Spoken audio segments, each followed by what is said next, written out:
kewenangan pada dirinya itu adalah menjadi domain publik.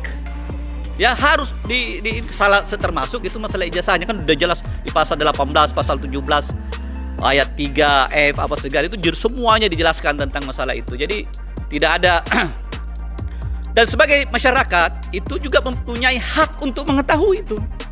Karena apa? Presiden itu kan diangkat oleh dipilih oleh rakyat untuk mengurus negara ini, untuk mengurus apa yang menjadi kepentingan kami. Jadi pejabat-pejabat itu adalah pelayan masyarakat gitu loh. Nah, ketika kami meminta hak kami untuk diperlihatkan, kenapa mesti harus disembunyikan? Ya, sampai dilakukan penangkapan, penahanan yang sampai 2 kali. Jadi tolong jangan jangan setengah-setengah. Nah, salah satunya adalah setelah kita melakukan proses hukum gugatan pembelaan terhadap Bambang Tri dan Gus Nur, kemudian kita melakukan laporan polisi. Nah, jangan disalahkan ketika ternyata begitu ini berjalan, lebih banyak yang percaya ke kita. Termasuk banyak juga kaum intelektual, termasuk mungkin Mas Roy, Mbak Tipa, Mas Rismon, ya, dan Mas Taufik.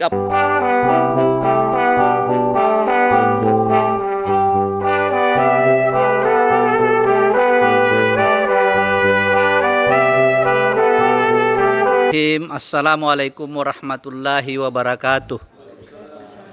Baik, saudara sekalian, pemirsa yang ada di rumah dan masyarakat yang penasaran tentang perkembangan kasus ini. Dalam hal ini di sini saya diminta untuk menyampaikan tentang apa dan bagaimana apa itu TPUA. Jadi karena apa? Saat ini yang melakukan laporan polisi kemudian dilaporkan itu adalah kita dari TPUA. Ya, dalam hal ini ketua kami Bapak Profesor Dr. Egy Sujana. Perlu kami sampaikan mungkin pertama-tama adalah proses berdirinya TPUA. Kemarin juga pada saat proses pemeriksaan rekan kami Bapak Damai Hari Lubis juga ditanyakan tentang ini oleh pihak penyidik. Apa dan bagaimana itu TPUA dan bagaimana proses berdirinya. Ini penting kita ketahui bersama dan bagaimana kiprahnya sampai saat ini. Bahwa TPUA ini didirikan oleh para ulama kita. Ya. Dulu ketika ada permasalahan 212. Ya, mungkin kita ketahui bersama bagaimana banyaknya seketika pasca 212 kita meminta seorang gubernur untuk dilakukan proses hukum, itu luar biasa susahnya, sehingga masyarakat khususnya kaum muslimin itu turun semua ke jalan sampai berpuluhan juta gitu ya. Pasca itu ternyata ada permasalahan yang luar biasa di mana banyaknya para ulama, para aktivis ya dilakukan kriminalisasi. Ya, bahkan sampai ada penculikan, ada pemukulan, sampai ada pembunuhan. Ya, makanya pada saat itu ketika mulai selesai proses hukum terhadap gubernur yang disangka melakukan satu delik pidana, kemudian oleh ulama-ulama kita ingin memisahkan antara tim advokasi GNPF MUI pada saat itu, kemudian mendirikan TPUA. Ya, terutama ada Habib Rizik pada saat itu sebagai imam besar kita dari FPI. Kemudian ada Pak Yusuf Martak, ada Pak Bahtiar Nasir, ya. Akhirnya disepakati untuk membentuk ini. Kemudian ini juga digunakan untuk dipersiapkan untuk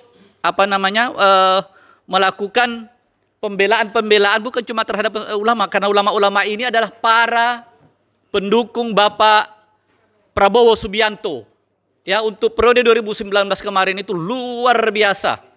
Sampai menjadi korban itu salah satunya yang tidak bisa kita lupakan adalah bagaimana seorang Profesor Dr. Egy Sujana yang pada saat itu bersama-sama dengan Bapak Prabowo yang meyakini tentang kemenangannya. Kemudian salah satu ataukah Bapak Egy Sujana berteriak tentang people power. Kemudian itu dijadikan proses hukum sehingga beliau ditahan sampai kurang lebih 42 hari atau 43 hari. Sampai sekarang belum ada kejelasan. Ya. Dan itu makanya kita melihat bagaimana proses penegakan hukum atau keadilan pada saat dulu. Pada saat itu adalah zaman Pak Jokowi. Ya. Kemudian beberapa ulama-ulama kita, ada Ustadz Maher yang sampai dia meninggal dalam tahanan. Ya. Bagaimana Habib Rizik pada saat itu dikriminalisasi, dilaporkan di mana-mana, diproses hukum di mana-mana, sampai ada kurang lebih 9 atau berapa laporan pada saat itu. Sampai beliau mengikhlaskan dirinya hijrah ke ke Arab Saudi, ke Mekah. Sampai Pak Prabowo sendiri menyampaikan akan menjemput beliau, ya, ke Tanah Suci. Ada lagi Pak almarhum Kiai Haji Abdul Rashid, ya, itu luar biasa juga. Beliau sempat sebelum meninggalnya tidak pernah berhenti untuk melakukan perjuangan. Bagaimana caranya supaya negara kita ini bisa menjadi negara yang baik. Nah, begitu mungkin salah satu bahwa proses berdirinya TPUA sampai pada saat itu dipercayakan, ditunjuk kepada Bapak Profesor Dr. Egy Sujana menjadi ketua umum dan diberikan hak untuk melakukan mengatur kabinetnya gitu ya, kepengurusannya sampai sekarang ini. Kemudian untuk masalah dihubungkan dengan persoalan ini, persoalan adanya laporan polisi sampai sekarang ini, awalnya memang bahwa TPUA sebagai organisasi organisasi hukum, ya, penegakan hukum, organisasi kepengacaraan, itu betul-betul mempunyai niat yang tulus dan baik. Bagaimana melakukan pembelaan atau bagaimana caranya supaya persoalan dugaan ijazah palsu ini menjadi terang, ya, supaya tidak terjadi lagi seperti dahulu-dahulu. Bagaimana terjadi saling menghujat, saling curiga mencurigai, atau intinya istilahnya itu terpecah. Dulu kan ada namanya cebong, ada namanya kampret dan macam-macamnya. Nah, semoga saat ini mudah-mudahan tidak ada gitu loh. Nah, salah satunya TPUA ini itu menginginkan bagaimana penegakan hukum ini betul-betul kita bisa dapatkan gitu loh. Termasuk ketika saudara kita Bambang Tri, ya, itu membuat sebuah buku Jokowi Undercover sampai 2 jilid kalau tidak salah. Itu kita sebagai organisasi penegak hukum yang mempunyai niat baik untuk bagaimana persoalan ini menjadi terang, ya, betul-betul ditegakkan. Itu salah satunya kita melakukan pembelaan terhadap beliau ketika dilakukan penangkapan dan penahanan yang dari awal itu. Ketika buku itu dibredel, kemudian kita dihubungi oleh istrinya, kita menjemput beliau di stasiun bersama Pak Deddy Suhardadi pada saat itu. Namun kita tidak bisa dipertemukan karena ternyata sudah ditangkap duluan. Sampai pada saat itu kita tidak bisa mendampingi secara bebas. Kemudian belakangan setelah beliau bebas, akhirnya beliau melakukan gugatan secara keperdataan di Pengadilan Negeri Jakarta Pusat. Ya, kurang lebih tahun 2022 kalau tidak salah. Apa inti daripada gugatan kita itu adalah kita menginginkan polemik tentang ijazah palsu ini, ya, itu jangan bias, jangan sampai sampai sekarang ini. Kita menginginkan ada proses hukum. Supaya jangan terlalu banyak orang yang dikriminalisasi hanya persoalan ini gitu loh. Jadi kita meminta niat baiknya pada saat itu, karena Pak Jokowi masih sebagai seorang presiden, ya, kita meminta niat baiknya karena kan jelas semua kita sudah tahu mungkin di mana di pasal keterbukaan informasi publik jelas itu presiden itu merupakan adalah pejabat publik, ya, yang keseluruhan apa yang pada dirinya itu adalah menjadi apa namanya, domain publik.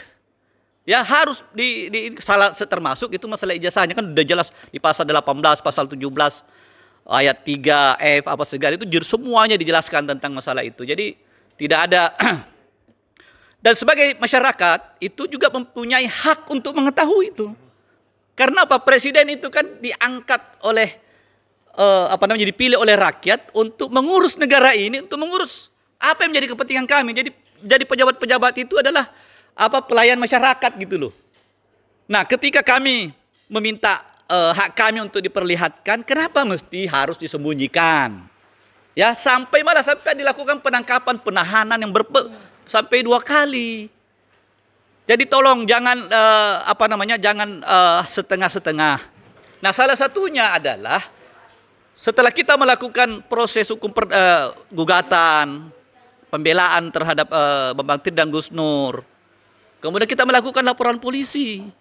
Nah, jangan disalahkan ketika ternyata begitu ini berjalan, lebih banyak yang percaya ke kita. Termasuk banyak juga kaum intelektual, termasuk mungkin Mas Roy, Mbak Tipa, Mas Rismon, ya, dan Mas Taufik apa segala, dan banyak masyarakat yang lain yang penasaran, yang memang mempunyai niat suci yang sama bagaimana menegakkan hukum ini, bagaimana menegakkan kebenaran ini, membuka secara selebar-lebarnya. Akhirnya mereka tertarik untuk melakukan bagaimana memanfaatkan keilmuan mereka itu loh. Cuma yang kita sayangkan ini ternyata berlanjut sampai sekarang, sampai mereka harus diproses hukum. Nauzubillah min salik. Aduh. Kalau memang ada yang menyatakan bahwa kita memiliki agenda politik, ya mungkin ada benarnya mungkin itu. Agenda politik kita adalah membuka kebenaran. Nggak ada lain itu. Karena ini udah lama gitu loh. Anda masih menjadi masih dari Solo sebagai wali kota, kemudian menjadi gubernur, kemudian menjadi presiden Republik Indonesia yang luar biasa, 290 jutaan itu warga negara kita ini yang Anda pimpin gitu loh. Termasuk kita ini semuanya Anda pimpin dengan harapan yang luar biasa buat bahwa negara ini bisa dipimpin dengan baik. Yang sampai faktanya ternyata kan kita dipimpin juga. Anda sering selama ini, siapa yang berani mungkin bisa menentang kita bahwa Anda memang sering melakukan kebohongan? Kan begitu. Di mana itu masalah mobil SMK, di mana itu 11.000 triliun, bagaimana itu IKN, sampai investornya mana itu? Ternyata sekarang jadi apa? Ya, 300 miliar lebih hanya untuk perawatan, kemudian dimanfaatkan untuk apa? Yang kita lihat di media itu malah digunakan untuk hal maksiat. Nauzubillah min salik. Kenapa? Mungkin karena dibangun dengan kebohongan. Duit rakyat di mana itu semua itu dipertanggungjawabkan itu. Nah, ini makanya kami dari TPUA, sebuah organisasi kepengacaraan advokat yang didirikan oleh para ulama, itu sebuah amanah yang luar biasa. Jadi kami tidak bisa lari dari kenyataan ini, harus membela orang-orang yang betul-betul mempunyai niat yang suci, yang baik untuk membuka kebenaran ini. Sampai sekarang ini insya Allah TPUA berada di garis terdepan untuk melakukan pembelaan terhadap para terlapor yang saat ini sudah mulai dalam proses penyidikan katanya. Ya, yang kemudian mungkin nanti akan dijelaskan masalah proses hukumnya yang banyak yang kita juga sesalkan bahwa dengan sangat amburadulnya melakukan laporan-laporan ataukah pemberitahuan kepada kejaksaan yang amburadul lah menurut kita. Masa cuma 1 lembar, harusnya satu laporan itu 1 kertas, ya kan, tidak rugi lah. Dan itu memang prosedurnya harusnya seperti itu, bukan ada yang di Solo, ada yang di Jogja, ada yang di Jakarta, ada yang di kok mau dijadiin satu gitu. Kenapa nggak sekalian semua yang pelaku teroris, pelaku koruptor itu semua dimasukin aja di sini sekalian gitu, kita bersama-sama gitu loh. Jadi sangat sangat miris buat kami. Kemudian lanjut daripada itu, kembali kami mempertegas lagi bahwa kami para pembela para terlapor ini insya Allah akan solid dan siap di garda terdepan untuk melakukan pembelaan secara hukum. Insya Allah.